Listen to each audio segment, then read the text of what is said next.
We have learned so much this year, and these are the top 10 things we learned in our second year farming. We moved to the farm just over 2 years ago. We grow flowers and veggies that we sell here on the farm and at our local farmers market. We grow on about 12,000 square feet, even though our property is about 2.5 acres. So we still have lots of space to expand in the future. Yeah. The number one most important lesson that we learned this year is to learn from your past mistakes. And unfortunately, this is number one because we made this video last year after our first year farming, and at the end of our second year farming, we've rewatched what we learned in our first year farming, and unfortunately, we made most of those mistakes again this past year. One of the huge lessons that we took away from our first year that we totally failed on in our second year is to have your infrastructure ready before the farming season begins. We did not do that. We felt like we would have lots of time in the season, even though we knew better. And yet again, here we are at the end of our second year farming, and we still don't have the essential infrastructure that we've been trying to put into place since, we started the farm. So we need to get focused on that so we don't make that mistake again next year. I think an important takeaway on that point is that the mistakes that you were prone to make before, those circumstances that led to that mistake might still be present in your life. And so that's why you could be prone to making the same mistakes again. So it's always good to have it on your radar that just because you know about a problem doesn't mean that you will be able to avoid, falling into that same trap again. Our number 2 lesson is make hay while the sun shines. As you all know, 2020 was a little bit of a weird year with all the COVID stuff. And March, when it all started, that was the beginning of our growing season. We didn't know what was gonna happen. In fact, in March, our farmers markets were looking like maybe they weren't even gonna be opening in time for our growing season. So we did not know what was gonna happen. But at the same time, we started getting mountains and mountains of messages of people scrambling to find seedlings for their garden. Here, people usually plant their gardens in May. Last frost is kind of the point at which you need to wait for, and you really can't be planting outside before May, especially warm crops like tomatoes, which is what everyone wanted from us. Starting end of March, we had messages, people wanting to buy tomatoes now. We realized that meant it was gonna be a crazy seedling year, and I started extra plants to be prepared for when all those customers finally could come get their plants. And come May, we had an insane 2 weeks. Oh, yeah. It was night and day, the two of us, 12 hours, as much work as we could possibly do to try to get these seedlings out to people, and we sold out. And we still had people looking for more. We sold $7,000 in seedlings, which is a huge number considering we did 28,000 as our entire year. If you took that 7,000 off of our annual sales, it wouldn't have been a very strong year for us. So we really did kickstart our season by seeing that and taking advantage. Point number 3 is sometimes things are easier than you think. There is one market that shines above all others in Kelowna, and that is the Saturday Kelowna Farmers Market. And we thought that we would have to climb the seniority ladder for years before we could get into it. And we had all this food, we didn't know where we were gonna sell it, and we sent a message asking if we could be into it, and they were like, sure, show up next week. It was really easy. We had sold last year at other markets. There's kind of like a association that oversees lots of different markets, and so we'd already had experience with them, so they didn't really have to vet us. But we weren't expecting for them to have a space for us, especially because booths were socially distanced, and all it took was a single message saying, "Hey, can we get in here?" and them being like, "Sure, we'll see you next week." So sometimes you just gotta ask, or you gotta just kind of go for it. Don't feel worried that you're gonna get shut down, because hey, things might just be really easy. and for us, that was the Saturday market it can have up to 10,000 people on a normal year on a Saturday going through there. That's a huge amount of people to have walk by your booth and potentially buy something from you. And that's how we hope to, financially support the farm, is to have this large customer base on Saturday markets. So for us, made all the difference. We're in. We did it. We're in forever now. Point number 4 is the flip side to point number 3, which is sometimes things are a lot harder than you think. This year is the perfect example, the height of the season, the point at which everything is beautiful, everything is in high production, is August. That is the money-making month. Here on our farm, we were in that Kelowna Saturday market. We should have been able to have a customer base to sell all of our abundance to, but unfortunately, August ended up being our worst sales of the year. We had been getting close to getting those $1,000 sales up until that point. August hit, and all of a sudden our markets that had been $900 were slumping down to $600, and I was sending $2,000 worth of product to the market. So it wasn't like we didn't have the abundance to be able to make that money. We think that it was probably because of COVID. We don't think that August will always be so bad in the future, but August was so bad this year that it could have really just broken the entire 2020 season with how poor the sales were. It broke my spirit a little bit. Yeah. There was complaining following August, whereas there hadn't been much up until that point. Point number 5 is, if you can't display it, you can't sell it. This year at the farmers market, we had a lot of space constraints that we didn't necessarily have in our first season. In our first season, almost every farmers market that we went to, we had a double booth. So we had 20 feet wide to display everything that we could possibly bring. We weren't even necessarily using it all because we had so much space. It was fine, right? 15 feet of display. And a lot of times I was on a corner as well, so I'd have the wraparound table. 30 feet. We had so much space, I could put all of the flowers that I wanted to display. We could bring everything and put it out. Well, this year we had a 10 by 10 stall, and that was it. And we didn't really, for the most part, have any sort of selling along the sides of the market. I would display some stuff there, but we had to keep spacing for provincial guidelines on social distancing. So we were a bit limited on that. So basically, we went from unlimited space to a 10-foot frontage.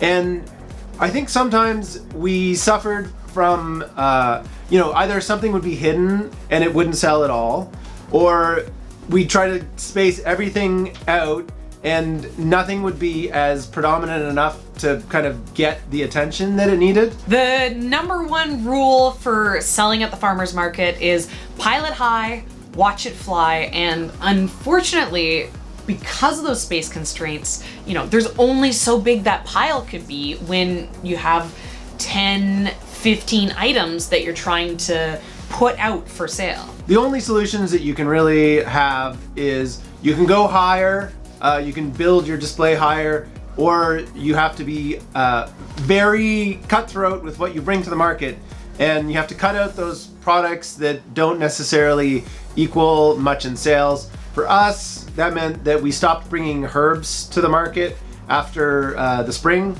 Once the summer hit and those flowers started pumping, those flowers needed space to be displayed, and that space was unfortunately the herbs space. We tried moving the herbs back so that we had them there, and they weren't selling. So we just stopped bringing them. We saved the labor for harvesting them. We still sold them out of the farm, but we stopped bringing them to the market. In summary, you have to plan for the space that you have. Point number 6 is it doesn't matter how good something looks if no one wants it. And the specific thing I'm thinking of when we came up with this idea is we did bunches of like a larger size mustard greens, and I feel like it was one of the most beautiful things that we had available this year on the farm. I picked it specifically for this gorgeous range of colors. You know, it almost looked like a bouquet. It was so pretty, but I don't think we sold a single one of them. We are very focused on trying to limit the packaging on our product here on the farm to try to, you know, lower the waste on our customers. And so because of that, we would much prefer to sell a bunch of greens rather than baby greens in a bag. So another thing that we experimented with is we grew red Russian kale. We picked it into bunches with an elastic rather than baby greens in a bag. And yet again, it just didn't really sell. And there was a few times that we sent that kale bagged and it did sell. So you need to balance what is attractive and what is attractive to your customers, because just because it looks great doesn't mean you're gonna make any money on it. Blast through your bias. Sweet snuggly boy. Point number 7, sometimes it's the variety and not the crop that's the problem.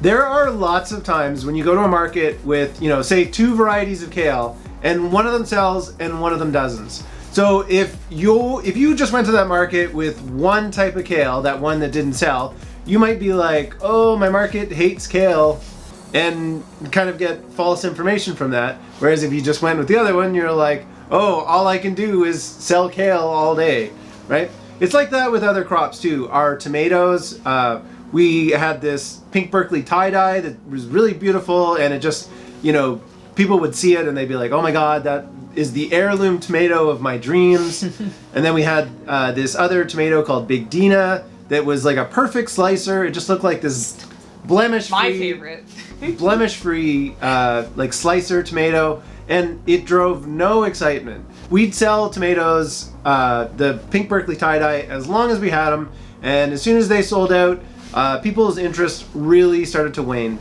So, you know, the idea is just don't write a crop off because it's not selling. Maybe it's the variety that you're selling that is the problem, and so, you know, experiment with some different stuff. Find out what your market is really interested in. You know, usually in our experience, it's something that looks unique that is what drives the sales, or it's the classic, you know, I know what this is and this is what I want, you know, like a green frilly leaf kale as opposed to the red Russian kale. The green frilly leaf is what people want, and so that's what they're gonna buy. They're not looking for anything else. You know, they already know what they want. So figure out what your customer wants or what they might want and grow that. Number 8 is don't mess up your most important crops. That's where the money is. You've already heard us complain about how bad August was, but adding insult to injury, I also messed up our salad around this time. And that is one of our big sellers, our big money makers. So right when we were starting to see this slump, I also slumped us even further by messing up lettuce. It was a double dip. Unforgivable. You double dipped. Yeah. A lot of our customers were coming just for our lettuce. I didn't have lettuce for a month straight, and those customers never came back. Hopefully they'll come back, you know, spring 2021 when I'll have lettuce again. And hopefully I will not mess up the lettuce so badly next year. Number 9 is maybe there's something to this fertilizer thing. Here on the farm, I try to do things as easily as possible. I'm always experimenting with what steps I don't actually have to take.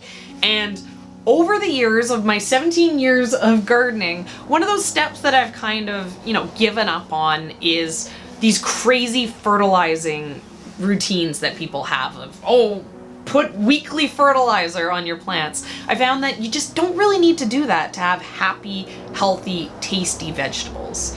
But this year, one crop in particular has me double guessing this never fertilize anything rule. And that is we grew some green peppers. We had them just left over from our seedling sale. They're nothing special, California wonder.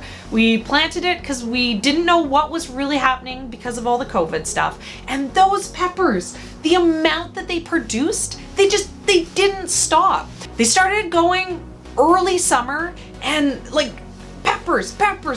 We had so many peppers off of just this handful of plants, and they sold really well. Our customers were happy to see us having this as a crop option. I had never considered peppers as being a profitable crop for us on the farm here, but then they stopped.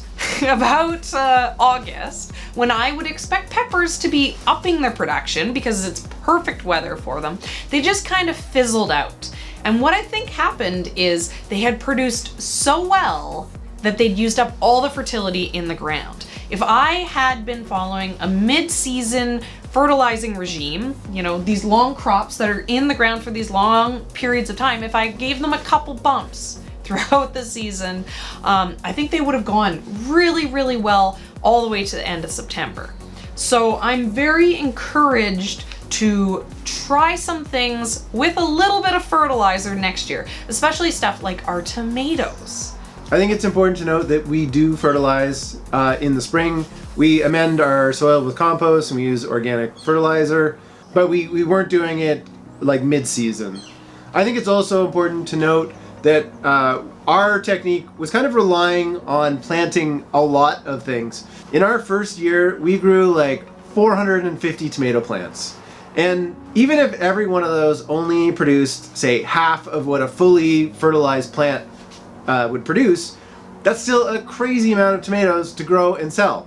And so we were meeting our sales demands by growing enough doing that. But as our farm grows in sales and the market expands, we also need to up our production.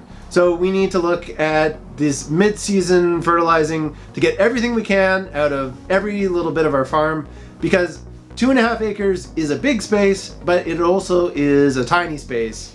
And to grow what our goal is, $100,000 in gross revenue, to be able to grow that much food, we need to grow good plants everywhere. Yeah, 100% production. Yeah. Number 10 is there's so many diseases and pests I never had to deal with as a gardener that I now struggle with as a farmer. And year two really brought that to mind, because now we've had a whole season of growing here. We've brought in all these pests. We grow a lot of volume of stuff, so that means that we're basically a beacon for anything to come in and to attack, whereas we didn't really have that when we were just growing things here and there in our home garden. This year we had a lot of carrot rust fly. This was something that, I'd never even really heard of until I started growing a lot of carrots. Luckily, it hasn't affected our crops for that, summer carrot crop, but I was starting to see some damage, on those kind of shoulder season storage carrots. And that's something that might start to be more of an issue coming into future years. So it's something I need to be aware of and deal with. I've also recently been introduced to downy mildew. This is something I never dealt with as a home gardener. Here on the farm, we're really pushing our shoulder seasons. My first seeds, direct seed into the ground, are March 1st. That is like 2 months earlier than when I would ever plant anything in our old home garden. And because of that, I'm planting into the ground during a cool and damp time of year, which is kind of perfect for this downy mildew, whereas, in the heat of summer here where it's hot and dry, it's something we never see. So as I deal with that, as I do more covered growing, later into the fall, there's all these new things that I've never had to deal with that I'm now struggling with and need to deal with, or it's really gonna affect the success of the farm. I think a good general rule is that if you grow it, they will come. If there is a pest or a disease in your local area and you grow a crop that pest or disease is interested in, then chances are they're gonna find you and they're gonna come and cause problems for you. It's pretty amazing how at any given point like all these diseases and bugs are in the air, like searching out your farm or garden. So I think it's good just to plan to deal with these problems. You have to know that it's going to happen. Yeah, be proactive, not reactive. Even though we have all these mistakes that we made, all these things that we need to do better going into future years, we still feel like this year was a success. Yeah. We achieved most of the goals that we wanted to get, despite the crazy year that it was. And we are excited for 2021, where we can make all these same mistakes again. No! Ian, Yes, no! you know what's happening. Learn from your lessons. Make sure to check out our first year farming lessons video. There is 10 other things that we learned there. We tried not to overlap the lessons so that both of those videos will have value. So there's some of our best lessons that we didn't learn in that video. So make sure to go and check that one out too.